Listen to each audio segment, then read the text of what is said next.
महानदी रे बन्या आशंका। हाँ आज्ञा जदि कहबा ताले ओडिशा उपरे लघुचाप रही सहित पुणी 24-25 आड़ को आउ एक लघुचाप क्षेत्र सृष्टि होवार संभावना रही बंगोपसागर ता सहित जदि कहबा छत्तीसगढ़ उपर प्रबल वर्षा लगी रही महानदी उपर मुंड और तल मुंडे वर्षा लगी रहा फल हीराकुद जलधर क्षमता जो 630 फुट मध्य रहा कथा किंतु एबे रही 629.30 फुट पाखापाखि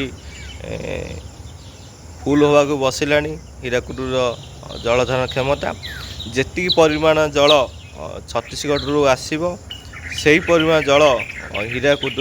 महानदी छड़ा जहाँफल बन्या आशंका बढ़ी जाइए अर्थात छत्तीसगढ़ पर प्रबल वर्षा लगी रही महानदी तार तलमुंडे वर्षा लगी रही आगामी 4-5 दिन पर्यंत वर्षा लगी रही संभावना रही महानदी में बन्या आशंका को एड़ाई दि नहीं पारे। देखिए जदि भी किसी परवर्ती अपडेट आसो निश्चित भाव अपडेट देवी निश्चित भाव देखुं चैनल को सब्सक्राइब कर लाइक शेयर कर रही नमस्कार।